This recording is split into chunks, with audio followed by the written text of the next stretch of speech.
สร้างจอยพี่น้องตะคักแน่ดิ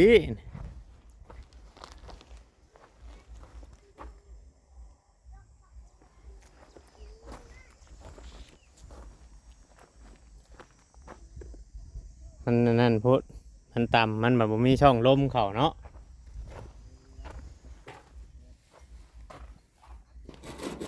นี่นะ ฮะ นี่เอาหยุดไป เกี่ยวมัดเอาแบบนี้เลย เจ้านี่นะ อืมอย่ามาเด้อคอยเข้าห้องน้ำเลยเนาะอย่าพามาเด้อทั้งนี้เด้อเนาะอืมโหดดีกว่าจอย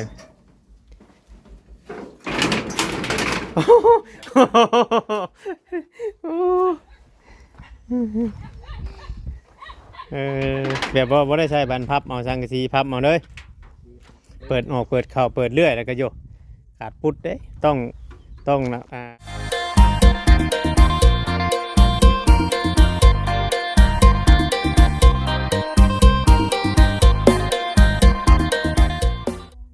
จับทักทายสบายดีพ่อแม่พี่น้อง FC กันเบิดสุคนอย่างเนาะทางฝั่งลาวและก็ทางฝั่งไทยแม่ FC อยู่ต่างประเทศนำเด้อพี่น้องเนาะป้าเตอพี่น้องเลยฮ้อนแห้งน้องเองเนาะฮ้อนแห้งโทรศัพท์จนฮ้อนบูพี่น้องเพียงจนบ่กล้าเสียบชาร์จแบตน้องเองเนาะจนบ่กล้าชาร์จแบต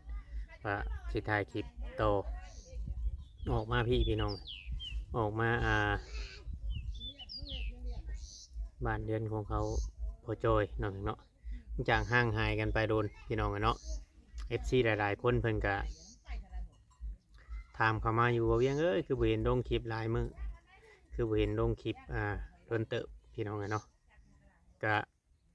แม่นอยู่พี่น้องเนาะตั้งแต่ก่อนบุญใหญ่พี่น้องเนาะก่อนบุญใหญ่ว่าเวียงบ่ได้ถ่ายคลิปนั่นลงให้พ่อแม่พี่น้องได้เบิ่งได้ชมกันครับบุญน้ำบ้านทางก็ติดต่อมายาวมาฮอดสงกรานต์พี่น้องเนาะว่าเวียงก็บ่ได้ถ่ายคลิปพี่น้องเนาะมื้อนี้ก็วันที่17บางพื้นที่เพิ่นก็ยังเด่นกันอยู่พี่น้องเด่นน้ำจัดงานเทศกาลสงกรานต์พี่น้องเนาะผมมาหาเงินหาคำต่อพี่น้องเนาะลุยงานต่อจน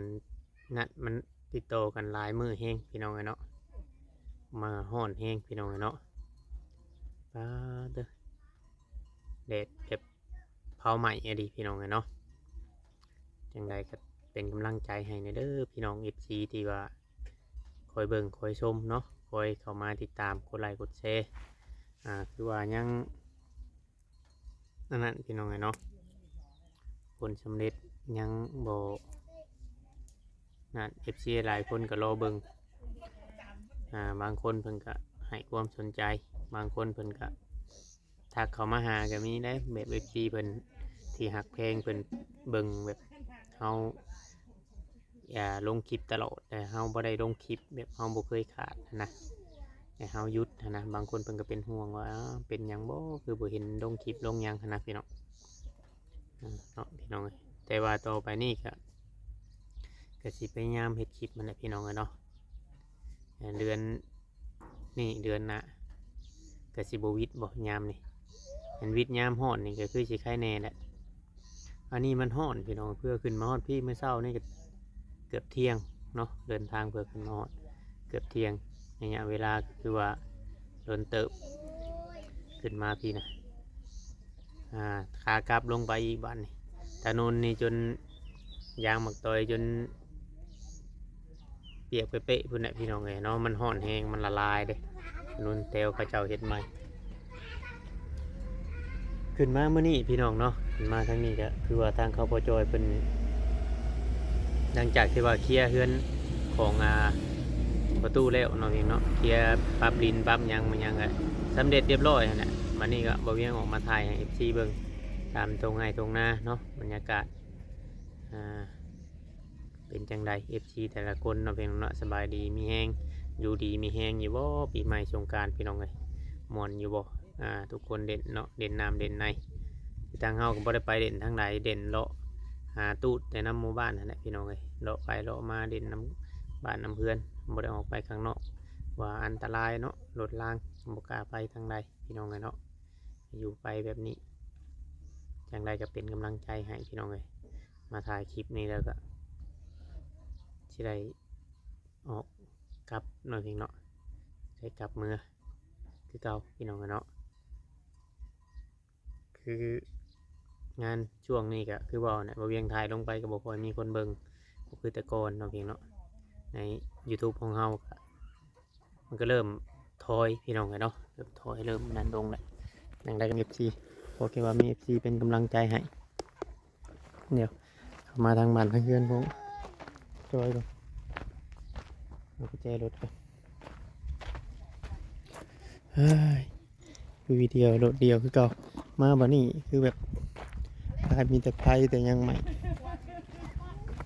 ไฟใหม่ไฟยังห่อนแท้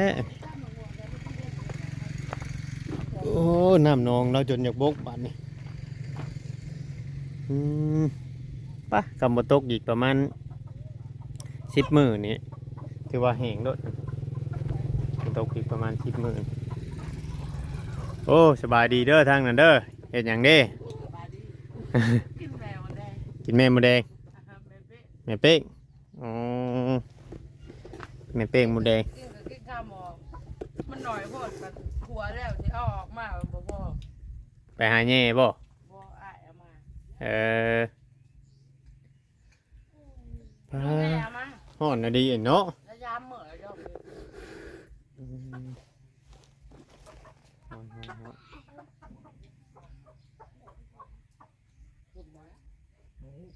ตามได้ตัวกินได้แต่มันเป็นอะไร ต้มก้อนจังบ่สม ต้มในน้ำต้มในหนอง ต้มนะเอามาขัวไม้บัด มันก็เบิดบัดแสบนะ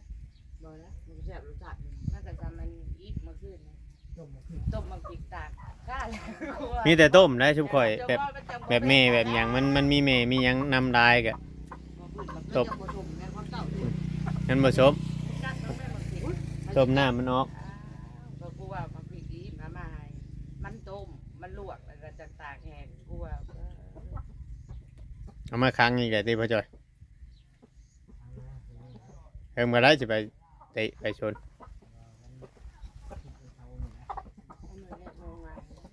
อยู่บ่โดนๆค้างเท่านึง มันย่อยมันฮะมึงจะเก็บไปเพียงโอ้ยกล้าน้ำแล้ว แต่เป่งแล้ว ละทิพขาวทิพน้ำอยู่ปะจีเป็นควันเพียงกระเดียกระดอก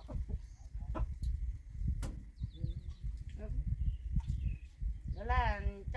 ำเขาลงในถ้วยแกงไงก็แซ่บอร่อยเลยฝ่ายผู้แกงยื่นว่าหอยไปจะคือเชือกควายยังบ่ตัดออกขี้เดียดได้ เรียบร้อยของน้ำบัดนี้เนาะ ไม่ได้เรียบร้อยนะบ่าวเรียง เรียบร้อยแล้วเข้าได้เลยเข้าได้แล้วเหรอ ก็ได้แต่กันเลยได้ พอดีตัวนั้นเฮ็ดหยังแค่ตัวน่ะ พ่อไก่ ไข่ ข้อไก่ เรียกชอบโต้พ่อได้บ่าวเรียง ไข่ ค่อยแพ้แบบหลังบ่ป๊าดทรงสิฮ้อนบ่ให้เว้าแท้ เขาปลาดุกยังคือเขาตะอุ โอ้เข้าบ่ได้ดอกบัดนี้มันฮ้อนแฮงโพดตอนเว้นมันบ่เฮ็ดจุ่มเจ้าเฮ็ดต่ำโพดเฮาอ่ะเฮ็ดต่ำโพดเฮ็ดหลังมันน่ะ ชูมได้กับอะไรเงี้ยไม่ดูไว้เหรอพ่อมันจะเห็ดก้มข้านเขา เฮ็ดมันเนี่ยคือข้อไก่พุ่นเนาะมันนั่นเฮาเฮ็ดบ่กับเม็ดเสามันจริงสูงเฮาแอมพาแอมจำนี่แหละพอสิ โอ้ยเอามีเช้าดูรักหัวเลยได้ ฮะ รักหัวได้เขา มันต่ำโพด เห็ดชันตั้มหมกมีแหละดีกว่าว่าไปเปิดอันคนเปิดดากให้มึงเห็นบ้างดากได้แล้วพ่อ เลิกกันวินยุ่นจะไปเปิดเอาหมดครับมาลงน้ำนี่ มันฮ้อนแฮง ทำถืออะไร มันฮ้อนแฮงมันลงได้ทำบ่ตกอีกจัก10 มื้อในบกนะน้ำหนองนี่ แห้งนะครับ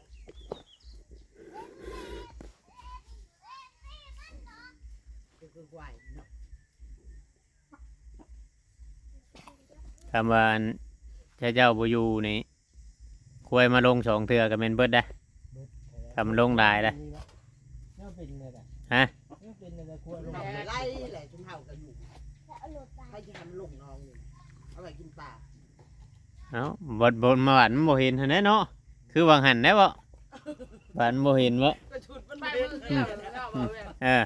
ไปสองคืนหนึ่งบ่สามคืนหนึ่งบ่ว่าลงน้องลงมาเถอะยามแล้วมาลงเลยได้เบิ่ง ทีเดียวนั่นแหละเฮ้ย บ่แม่งมันยามจะให้มันก็มาลงเฮ็ดหน้าที่อะไรอ่ะ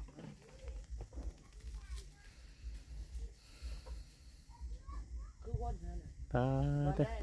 มันฮ้อนหลายดอกเขาแห้งจูดฮอดป่าทางนั้นก็ติ ถ้ากระจูดไม่เสาเลย บ่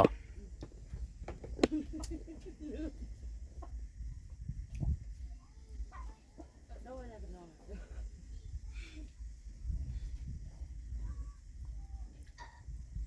หมดกินก่อน เป็นบ่อน หมดมาตื่นมาลองเดี๋ยวแล้ว เบิ่งของน้ำพ่อจอยก็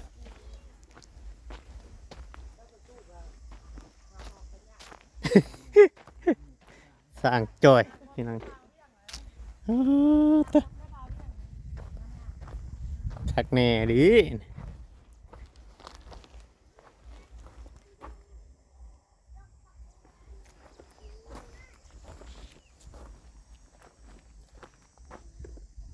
มันนั่นพุทธมันต่ำมันแบบบ่มีช่องลมเข้าเนาะ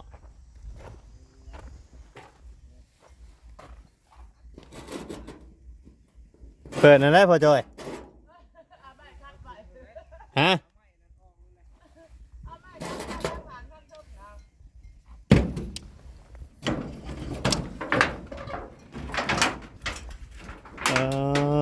รุ่นนิงเต็กเลย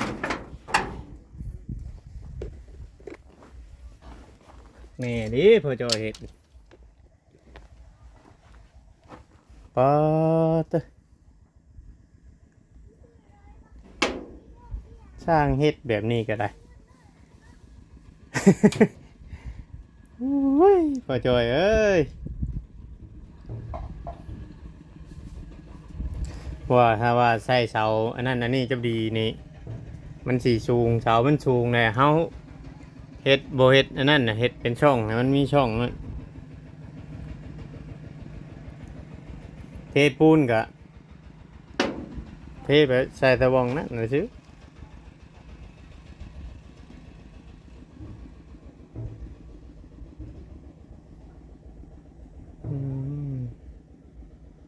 เฮ็ดตามงบพี่น้องไงเพิ่นกะตามงบเพราะว่างบประมาณเพิ่นบ่หลาย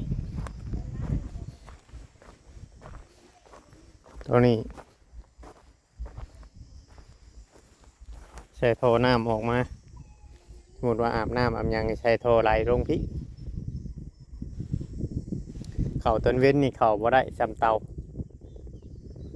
อบเลยเข่าต้นเว้นนี่เข่าบ่ได้เลย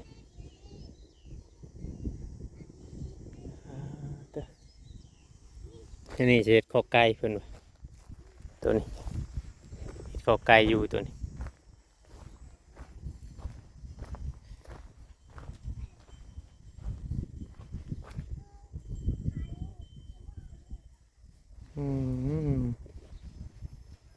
สังกะสีเอาสังกะสีเฮ็ดเอาหรือว่าอยากไล่นั่นแหละพี่น้องเนาะเพิ่นก็เฮ็ดไปตามเพิ่นบ่มีตามเพิ่นบ่มีแต่ว่าเพิ่นเฮ็ดแต่ว่าผู้ดีอันผู้ใดสูงในผู้ที่ต่ำนะหัวลุกขึ้นไปนี่ก็ต่ำหัวมันคำว่าไล่เทพื้นทั่วเบิดก็ยังขี้ไข่แล้วมันเทน้อยเดียวนึง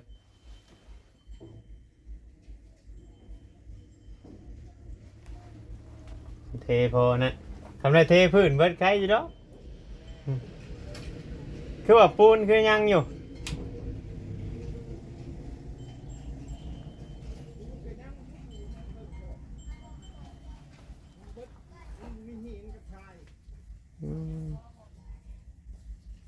มันอันนั้น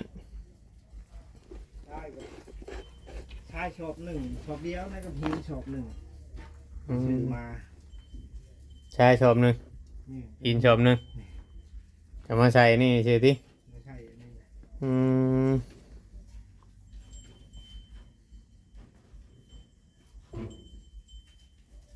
แต่เทอันนั้นจะดีเลยเฮ็ดอันเฮ็ดหัวบนตั้งหัวสวมมันใหม่วางหัวสวมมันอันนั้นโพด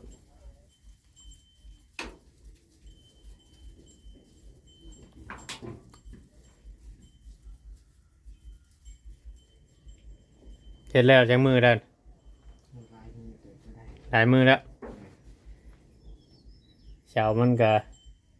คำว่าได้เสาสูงยังว่าเขาจงช่องเนาะถึงเขาจะเอาสังกะสีขังกับเขามันมีช่องลมเข่ามีลมผ่านเสามันสูงเขาขังขึ้นซ้ำนี่นะพ่อเห็ดให้ลมเข่าเนี่ยมันใครนี้นี่มันห้อนโพด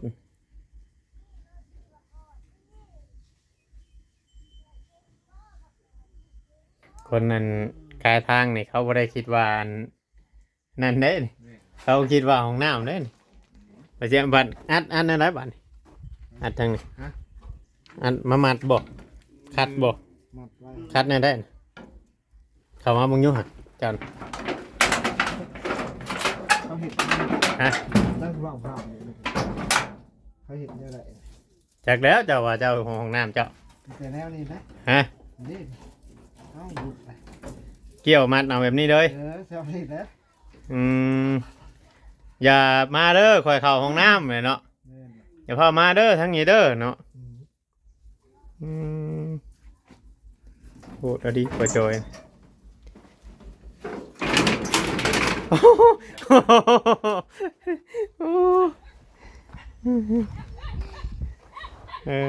แบบว่าบ่ได้ใช้บันพับเอาสังกะสีพับเอาเลยเปิดออกเปิดเข้าเปิดเรื่อยแล้วก็โยกขาดปุ๊ดเด้ต้องปิดไว้สีเข่าสีนั่นก็ปิดไว้ถ้าเอาป้าไว้นี่ลมพัดลมหยังนี่แม่นขาด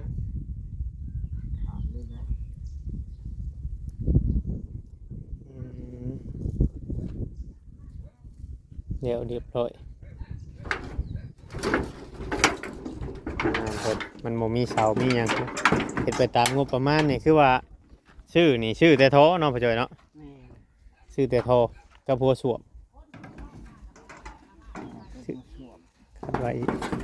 ชื่อแต่โทกับพัวสวมเลยพวกจังสอกกสีนี่ขอน้ำข้าเจ้าบ่อ๋อขอน้ำข้าเจ้ามามุงมาใช่บันอาบน้ำอาบอยู่ใช่บัน พูดมันเข้า ยังอาบอยู่เพื่อนนุ่งก่อนอยู่โอ้พกทอนบ่จะชื่น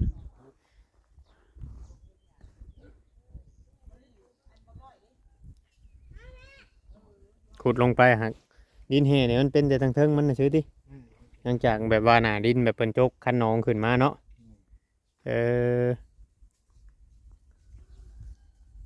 ตรงนั้นนะเชนเหรอข้อไก่บ่เอาไปช่างขังบันข้อไก่ยังมันมีอยู่สังกะสีกับแผ่นเดียวเอาสังกะสีตัวเจ้าเรือน้ำมันตะกี้เลย มุ้งเห็นมุ้งดังไทย เบิดเลยบ่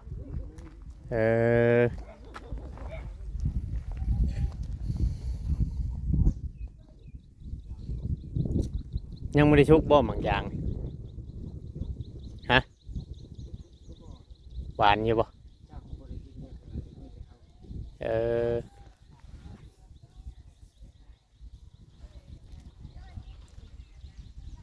ลุยต่อพี่น้องจอยเห็ดห้องน้ำเราแต่ยังเห็ดไว้ซื้อนะบ่ง่ายใช่บ่ให้สมบูรณ์มันบ่สมบูรณ์นะเพราะว่าเห็ดตามงบประมาณตามเงินมีเนาะซื้อมาแต่โทรหันครับมาหัวสวมพี่น้องเลยอันนี้ก็คือว่าขอน้องข้าเจ้ามาขังพอได้แต่ซ้ำนี่มันมีอย่างกับแพงเราไปซื้อมื้อนั้นบ่คือว่าแห้งขึ้นโทน180,000บ่ใช่บ่180,000ทนมาเวียงไปซื้อ160,000 แสนหกตอนเราไปซื้อแสนเจ็ดอันเขามาส่งเนาะประมาณนี้แหละยังโมฮอดแสนแปดอันนี้มันก็ยับขึ้นมาอีกมันก็หลายมือหลายเฮิงเติบบ่เนาะเพราะว่าช่วงนี้มีหยังกับเพลงยังกับเพลงว่าได้ค่าน้ำหน่อยต้องตึกเจ๊กเทือแล้วปานฮะยังไม่ลงบ่ยังเห็นบ่อนอยู่บ่ปลาคอใหญ่ บ่อนเยอะมันจังบ่อน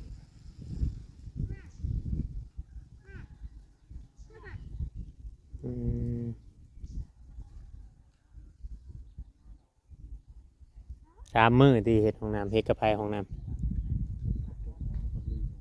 กับลุงปอนนะ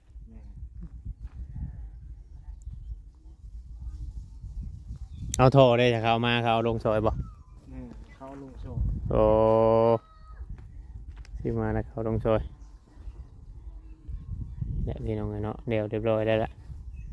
มาก็ใช้บริการถ้าผู้ใดอันเขากับกล้าฮอดเขาคือเฮานี่มันฮอด